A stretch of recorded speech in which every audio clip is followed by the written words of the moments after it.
عالم اللوح والقلم مولاي صل وسلم دائما سرمدا على حبيبك خير الخلق كلهم. فتح باب نبوت پہ بے حد درود، ختم دور رسالت پہ لاکھوں سلام. جس سہانی گھڑی چمکا طیبہ کا چاند، اس دل افروز ساعت پہ لاکھوں سلام. امام اہل سنت نے اپنے سلام میں حضور علیہ السلام کے اعضائے پر نورہ پر جس طرح سے سلام بھیجا تو سماعت فرمائیے. امام اہل سنت سر انور سے شروع کرتے ہیں، فرماتے ہیں لیلۃ القدر میں مطلع الفجر حق، لیلۃ القدر میں مطلع الفجر حق. مانگ کی استقامت پہ لاکھوں، چاند سے ان کے چہرے پر گیسوئے مشک فام دو. دن ہے کھلا ہوا مگر وقت سحر ہے شام دو. فرمایا حضور کا چہرہ انور کھلا ہوا ہے، اور کمال یہ ہے کہ وقت ایک ہی ہے اور ایک ہی وقت میں چاند بھی کھلا ہوا ہے اور صبح کا وقت ہے، چہرے کا اجالا بھی ہو رہا ہے. چاند سے ان کے چہرے پر گیسوئے مشک فام دو. تو فرمایا دن ہے کھلا ہوا مگر وقت سحر ہے شام دو. فرمایا دن بھی ہے پھر شام بھی ہے. تو امام اہل سنت نے کہا کہ حضور علیہ السلام نے جب مبارک کنگھی فرمائی تو حضور نے بیچ کی مانگ نکالی. تو امام اہل سنت کہنے لگے کہ جب حضور کی دونوں زلفیں لہرا رہی تھیں تو بیچ میں جو سفیدی آ رہی تھی وہ مطلع الفجر حق ہے. فرمایا وہاں سے فجر طلوع ہو رہی ہے. لیلۃ القدر میں مطلع الفجر حق، مانگ کی استقامت پہ لاکھوں سلام. جن کے سجدے کو محراب کعبہ چلی، ان بھووں کی لطافت پہ لاکھوں سلام. لطافت کہتے ہیں نرمی کو. تو کعبۃ اللہ جو پتھروں سے حضرت ابراہیم خلیل اللہ نے تعمیر فرمایا، حضور کے ادب میں حضور کی ولادت کے موقع پر وہ کعبہ پتھروں کا بنا ہوا حضور کے لیے جھک گیا. اس میں کیسی لطافت آئی، کیسی نرمی آئی، اس میں وہ جھک گیا. لیکن امام اہل سنت کا کمال یہ ہے کہ نرمی کعبے شریف کی اس عمارت کی بیان کرتے ہیں. دل کہتا ہے لاکھاں سلام ہون کعبہ تیرے دے کہ تو حضور واسطے جھکیا. لیکن ساتھ ہی امام اہل سنت فرماتے ہیں نہیں، کعبے کی نرمی حضور کے لیے جھکنے میں اپنی جگہ، لیکن ان بھووں کی لطافت پہ لاکھوں سلام. نیچی نظروں کی شرم و حیا پر درود، اونچی بینی کی رفعت پہ لاکھوں سلام. وہ دہن جس کی ہر بات وحی خدا، چشمہ علم و حکمت پہ لاکھوں سلام. پتلی پتلی گلے قدس کی پتیاں، اس میں بھی امام اہل سنت نے یہی تقابل بیان فرمایا. فرمایا پتلی پتلی گلے قدس کی پتیاں، ان لبوں کی نزاکت پہ لاکھوں سلام. گل پھول، اس کی پتیاں کتنی نرم و نازک ہوتی ہیں. تو دل میں ان کا خیال آیا تو امام اہل سنت نے کہا وہ پتیاں بھی بہت اعلیٰ، لیکن ان لبوں کی نزاکت پہ لاکھوں سلام. دل سمجھ سے ورا ہے مگر یوں کہوں غنچۂ راز وحدت پہ لاکھوں سلام. الغرض ان کے ہر منہ پہ لاکھوں درود. منہ مبارک حضور کے مبارکباد. امام اہل سنت کہتے ہیں الغرض ان کے ہر منہ پہ لاکھوں درود، ان کی ہر خوب و خصلت پہ لاکھوں سلام، ان کے ہر نام و نسبت پہ نامی درود، ان کے ہر وقت و حالت پہ لاکھوں سلام. امام اہل سنت مجدد دین و ملت الشاہ امام احمد رضا خان فاضل بریلوی رحمۃ اللہ تعالی علیہ نے اپنے کلام میں جس طرح سے حضور کی محبت کے جام پلائے، تو خود بریلی شریف والے خانوادہ امام احمد رضا یہ بات کیا کرتا تھا کہ لکھا امام احمد رضا نے ہے لیکن پڑھ کے سنایا خادم حسین رضوی. دل اپنا بھی شیدا ہے اس ناخن پا پر، اتنا بھی مہے نو پنائے چرخ کہن پھول. امام اہل سنت نے فرمایا، یہ شعر لکھا امام اہل سنت نے پڑھا علامہ خادم حسین ندوی اور سمجھایا بھی علامہ خادم حسین ندوی. فرمایا امام اہل سنت نے کہ دل اپنا بھی شیدا ہے اس ناخن پا پر، اتنا بھی مہے نو پنائے چرخ کہن پھول. اس شعر کا کیا مطلب ہے؟ تو ہم نے یہ امیر المجاہدین کی زبانی سنا. امیر المجاہدین نے فرمایا کہ یہ 11ویں شریف والا چند چڑھیا. فرماتے آسمان پھل گیا، آسمان کہنے لگا مجھ پہ 11ویں شریف کا چاند چڑھا ہے. تو چاند جب نیا چاند طلوع ہوتا ہے تو آپ دیکھتے ہیں اس کی کیفیت کیا ہوتی ہے. چاند کس شکل کا ہوتا ہے، وہ باریک سی شکل میں. تو امام اہل سنت کہنے لگے آسمان تو کیوں پھول پڑا؟ تو آسمان کہنے لگا آپ کو نہیں پتا مجھ پہ نیا چاند آیا. تو امام اہل سنت کہنے لگے بس دل اپنا بھی شیدا ہے اس ناخن پا پر. فرمایا اے آسمان سن، جب ہمارے آقا صلی اللہ علیہ وسلم نے اپنے مبارک ناخن اتارے تو چاند. فرمایا دل اپنا بھی شیدا ہے اس ناخن پا پر، اتنا بھی مہے نو پنائے چرخے کہن پھول. فرمایا وہاں پھول اور معنی میں ہے شروع کے شعروں میں، لیکن یہاں پھول اور معنی میں ہے جسے کہتے ہیں پھولے نہ سمائے. تو فرمایا اتنا بھی مہے نو پنائے چرخے کہن پھول، یہاں اتنا مت پھول، ہمارا دل بھی حضور کے ناخنوں پہ قربان ہے. اے آسمان تیرے پاس ایسا چاند ہے؟ کہنے لگا نہیں. فرمایا پھر کیوں پھولتا ہے؟ ہمارے پاس تو حضور علیہ السلام کا وہ چاند ہے، دل اپنا بھی شیدا ہے اس ناخن پا پر، اتنا بھی مہے نو پنائے چرخے کہن پھول. امام اہل سنت مجدد دین و ملت کے سچے عاشق اور جنہوں نے امام اہل سنت کے عشق کا وہ سوز اس دور میں کہ جب ہر طرف سے کفر کی یلغار ہے اور مسلسل مسلمانوں کی سوچ کو تبدیل کرنے کی کوشش کی جا رہی ہے، اس دور میں امام اہل سنت کے عشق کے وہ جام پلانے والی شخصیت علامہ خادم حسین رضوی.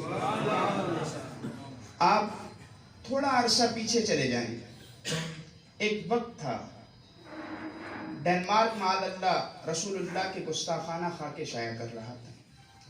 ناروے رسول اللہ صلی اللہ علیہ وسلم کے گستاخانہ خاکے شائع کر رہا تھا.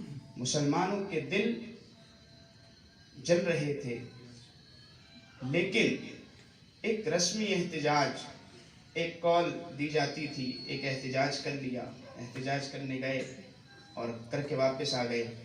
تو ہم سمجھتے تھے ہم نے حق ادا کر دیا، بس اتنا ہی کر سکتے تھے سو ہم نے کر لیا. اور کفر کی طرف سے مسلسل حملے بڑھتے جا رہے تھے، اور اس میں ان کا مقصد کیا تھا اس بات کو سمجھیں. ان کا مقصد یہ تھا کہ آئے روز گستاخی ہوگی، آئے روز مسلمان باہر نکلیں گے، ایک دن نکلیں گے، دوسرے دن نکلیں گے، تیسرے دن نکلیں گے، چوتھے دن نکلیں گے. اب جب گستاخی ہوگی تو کہیں گے چلو احتجاج کرنے چلتے ہیں، تو کہیں گے اب تو یہ روز کی بات بن گئی ہے، تو اب کیا کریں، ہم روز کام نہیں چھوڑ سکتے، کاروبار نہیں چھوڑ سکتے، کیا کریں. تو وہ یہ مسلمانوں کے لیے عزت و ناموس مصطفیٰ کے مسئلے کو ایک معمولی مسئلہ بنانا چاہتے ہیں. اس لیے آئے روز سازشیں رچائی جا رہی تھی، یہاں تک کہ ایک ملونہ خبیثہ گستاخہ جس کو اس حکومت نے رہا کیا تو اس کا انجام انشاءاللہ یہ دیکھیں گے.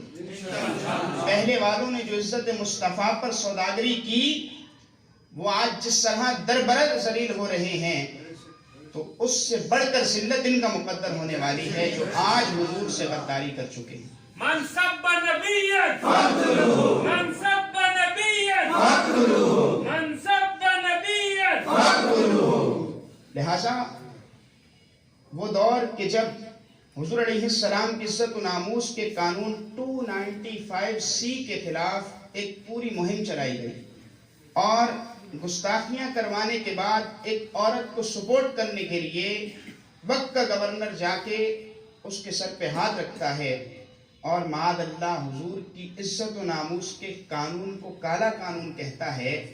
تو صدائے احتجاج ہر طرف بلند ہو رہی تھی اور تقریریں، جلسے، واعظ، جلوس سب چل رہے تھے، لیکن ضرورت ایسی تھی کہ ان ساری سازشوں کو روکا جائے، تو اس وقت جس سے اللہ رب العالمین نے کام لیا اس مرد مجاہد کو غازی ممتاز حسین قادری کہتے ہیں۔ تو ممتاز قادری نے 27 گولیوں سے سارا کام کفر کا ٹھنڈا کر کے رکھ دیا، اور یہ اتنی بڑی سازش تھی کہ ممتاز قادری کے اس کام سے پہلے پوری پلاننگ ہو چکی تھی۔ اگلے 1 سے 2 روز میں شیری رحمان اسمبلی میں یہ قرارداد پیش کرنے جا رہی تھی کہ 295C کا جو قانون ہے اس کا غلط استعمال کیا جا رہا ہے، سو اس قانون کو ختم ہونا چاہیے۔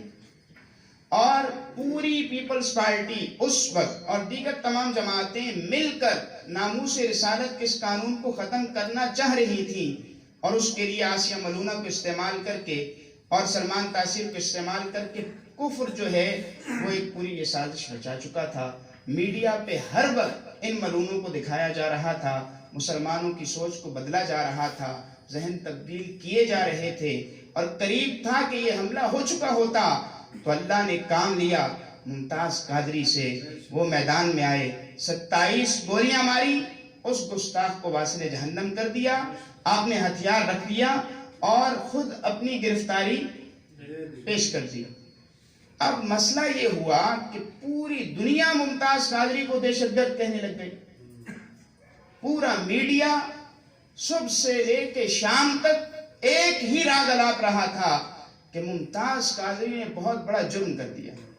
جاوید غامدی جیسے ناپاک لوگ یہ ٹی وی پہ بیٹھ کے کہہ رہے تھے کہ ممتاز قادری نے بہت بڑا جرم کر دیا ہے، اس لیے کہ اس کی ڈیوٹی تھی کہ یہ اس کی حفاظت کرتا، اس نے اسی کو قتل کر ڈالا، سو اس نے بہت بڑا جرم کر دیا۔ یہ دلیل دے کر دیکھیں لوگوں کے ذہن کو پلٹا جا رہا تھا، اور ممتاز قادری کے اس عظیم الشان کام کو ایک دہشت گرد کا کام، ایک قاتل کا کام قرار دیا جا رہا تھا۔ تو اس وقت ضرورت تھی کہ کوئی ایسا ہو جو ممتاز قادری کو امت کا ہیرو ثابت کرے، ممتاز قادری کو امت کا ہیرو بتائے کہ ممتاز قادری نے دہشت گردوں والا کام نہیں کیا، بلکہ ممتاز قادری نے وہ کام کیا ہے جو فاروق اعظم نے کیا، وہ کام کیا ہے جو محمد بن مسلمہ نے کیا، وہ کام کیا ہے جو حضرت عمیر حتمی نے کیا۔ تو گویا ممتاز قادری کے اس عمل کو اجاگر کرنے کے لیے اور حق کا پیغام واضح کرنے کے لیے اس دور میں اللہ نے جس شخصیت سے کام لیا ہے وہ علامہ خادم حسین نظامی، جنہوں نے پوری امت کے سامنے، پوری دنیا کے سامنے، یاد کریں وہ وقت کہ وہی وقت تھا کہ جب ممتاز قادری کا نام لے کے تقریر کرنے پر یہ کورنگی 2.5 نمبر اقصی مسجد سے علامہ سیالوی صاحب کو گن پوائنٹ پہ نکالا تھا،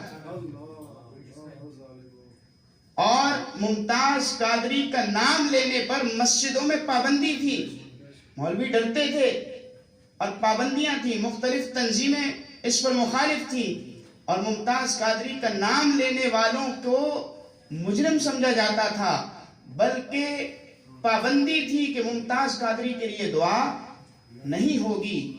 اتنے سخت حالات اہل سنت ہی کی مسجدوں میں تھے۔ تو اس وقت میں جس نے سب سے آگے بڑھ کر دلیری کے ساتھ ممتاز قادری کو امت کا ہیرو ثابت کیا ہے وہ علامہ خادم حسین جنہوں نے علل اعلان گج بج کے کہا چاہے کچھ بھی ہو، فرمایا ہم ممتاز قادری کے ساتھ کھڑے ہیں، وہ امت کے ہیرو ہیں، اور انہوں نے جو کام کیا ہے وہ ہے کہ جس پر 17 فیصلے رسول اللہ کے موجود ہیں، اور حضور علیہ السلام نے اپنے گستاخ کو قتل کرنے والے اپنے صحابی کو امت کا ہیرو قرار دیا ہے۔ تو علامہ خادم حسین نظوی اس مشن کو لے کے الحمدللہ میدان میں آئے، اور آپ نے سخت سے سخت حالات اس دور میں بھی دیکھے، جیلیں بھی دیکھی، اور آپ کے چادر اور چار دیواری کا تقدس بھی پامال ہوا۔ آپ کے بیٹے کو آپ کے سامنے مارا پیٹا گیا شیل بر سے، اور امیر المجاہدین کی استقامت میں کوئی فرق نہیں آیا۔ آپ ہی وہ شخصیت ہیں کہ جنہوں نے یہ سب کو بتایا. فرمایا کہ جسٹس نذیر اختر نے خواب دیکھا اور امیر المجاہدین فرماتے ہیں کہ میں بیان کرنے گیا تو میرے بیان کے بعد اس میں بھی جرت پیدا ہوئی. جسٹس نذیر اختر نے آ کے اپنے اوپر والے اسپیکروں پر جو بات چل رہی تھی اس میں بات کی اور اس میں جسٹس نذیر اختر نے کہا کہ میں نے خواب دیکھا. ممتاز قادری کے اس کارنامے سے ایک دن پہلے میں نے خواب دیکھا. جسٹس نذیر اختر کہنے لگے، جو چیف جسٹس تھے، کہنے لگے میں نے خواب دیکھا کہ پاکستان میں آسمان سے کوئی بہت بڑی شخصیت اتر رہی ہے اور وہ جوں جوں قریب ہوتی جا رہی ہے تو نور پھیلتا جا رہا ہے. فرمایا میں نے بڑے غور سے دیکھا تو وہ شخصیت اکیلی نہیں اتر رہی تھی بلکہ ان کے کندھے پہ کوئی چھوٹا سا بچہ بھی تھا. تو جسٹس نذیر اختر کہتے ہیں کہ میں نے دیکھا جوں جوں وہ شخصیت پاکستان کے قریب ہوتی جا رہی تھی نور پھیلتا ہی جا رہا. فرماتے ہیں جب وہ پاکستان میں اترے تو فرماتے ہیں ہم نے پوچھا یہ کون ہیں تو بتایا گیا یہ سیدنا غوث اعظم ہیں جو پاکستان میں تشریف لائے ہیں. تو تجسس ہوا کہ ان کے کندھے پر بیٹھا یہ بچہ کون ہے. تو فرماتے ہیں پتہ نہ چلا وہ کون ہے. اگلے دن جب ممتاز قادری نے یہ کام کیا اور اس کے اس کارنامے کے بعد جب اگلے دن ممتاز قادری کی تصویر اخبار میں چھپی تو جسٹس نذیر اختر کہتے ہیں میں نے تصویر دیکھتے ہی کہا ارے یہ تو وہی بچہ ہے جس کو غوث اعظم کندھوں پہ بٹھا کے لائے تھے. یہ ساری امت کو کس نے بتایا؟ یہ علامہ خادم حسین رضوی. اور امیر المجاہدین نے ہی بیان کیا اور فرمایا کہ راولپنڈی کے ایک مجذوب نے حنیف قریشی کا ہاتھ پکڑا اور کہا مفتی حنیف سن، اگر تو یہ سمجھے کہ ممتاز قادری نے تیرا نام لے کر تجھے پھنسا دیا ہے تو اگر تو یہ سمجھے گا تو تیری دنیا آخرت تباہ ہو جائے گی. اور پھر اس مجذوب نے یہ راز فاش کیا، کہا ممتاز قادری جب گستاخ رسول سلمان تاثیر کو واصل جہنم کرنے لگا تو اس کے دل میں یہ خیال آیا کہ اگر میں نے گولی چلائی، اگر ریاکشن میں کسی اور سپاہی نے مجھے گولی مار دی تو راز دفن ہو جائے گا. کوئی کہے گا سیاست کی خاطر قتل کیا، کوئی کہے گا پیسے لے کے قتل کیا، کوئی کہے گا کسی کا اعلی کار بن کے قتل کیا، لیکن راز رہ جائے گا اور لوگ مختلف باتیں بنائیں گے، کسی کے پاس کوئی جواب نہیں ہوگا. تو ممتاز قادری یہ سوچ کر رک رہے تھے گولی چلانے سے تو اس مجذوب نے بتایا، کہا کہ اس وقت رجال غیب کی ڈیوٹیاں لگا دی گئیں اور انہوں نے ہر سپاہی کے ہاتھ کو پکڑ لیا اور ممتاز قادری سے کہا کہ تو گولی چلا، ان کو روکنا ہمارا کام ہے. تو ممتاز قادری نے گولیاں چلائیں اور پھر سب نے دیکھا جب 27 گولیاں نکلتی ہیں تو بہرحال وقت تو لگتا ہے اور ریاکشن میں کوئی بھی فوراً سے ممتاز قادری کو گولی مار سکتا تھا، لیکن کیوں نہ ماری؟ اس لیے کہ معاملہ غیب سے سب سنبھالا جا چکا تھا اور یہ کام کروایا گیا تھا. کام لینے والے مالکوں نے کام لیا تھا اور پھر اس کام کرنے والے کو جب امت کا مجرم ثابت کیا جا رہا تھا تو امت کا ہیرو ثابت کرنے کے لیے مالکوں نے پھر کسی سے کام لینا تھا تو مالکوں نے کام لے لیا. اور شخصیت بھی ایسی درکار تھی کہ جو علماء میں اتنا بڑا مقام رکھتا ہو کہ تمام علماء کا استاذ مانا جائے، جس کا علم اتنا پائے کا ہو کہ وہ رسول اللہ کی احادیث زبانی سناتا ہو جس طرح لوگ قرآن کی تلاوت سناتے ہیں. اتنا بڑا عالم درکار تھا، اتنا دلیر مجاہد درکار تھا.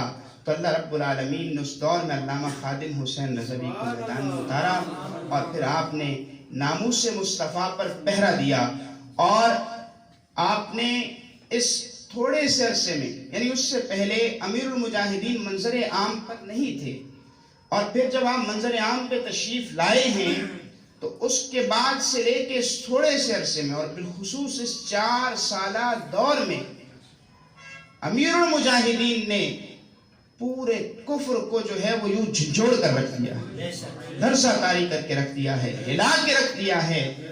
اور امیر المجاہدین علامہ خادم حسین رضوی جب سے میدان میں آئے تو پھر آپ نے کسی گستاخ کو مہلت نہیں دی، اور جب تک رہے کسی گستاخ کو ضرورت نہ ہوئی. وہ یہاں ہوتے تھے تو وہ ہالینڈ کے گستاخ کو بھی روک دیتے تھے.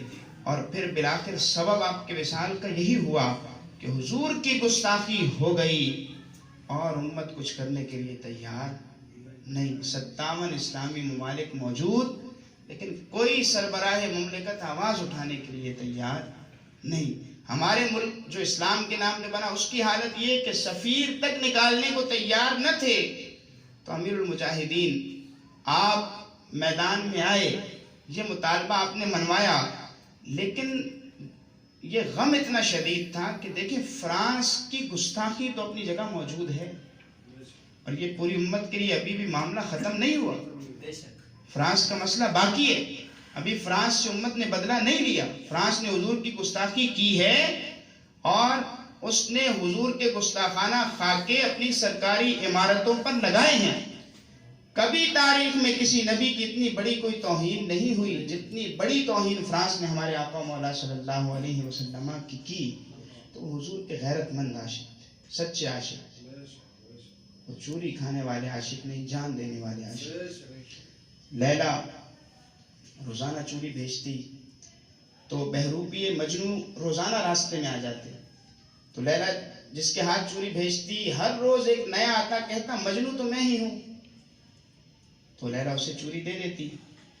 اب ایک دن لیلا نے کہا کہ یہ پلیٹ لے جاؤ اور یہ چھری بھی ساتھ لے جاؤ اور مجنو سے جا کے کہو کہ بدن کے گوشت کا کچھ حصہ چاہیے تو وہ دے دو. تو اب جب وہ لے کر جانے والا اسے لے کے گیا تو جس سے کہا، جو روز چوریاں کھاتے تھے، کہا لاؤ لیلا آج گوشت کا ایک حصہ مانگ رہی ہے. تو ہر ایک کہہ رہا ہے مجنو تو میں نہیں ہوں، میں تو مجنو نہیں ہوں، وہ تو مجنو کوئی اور ہوگا، میں تو مجنو نہیں ہوں.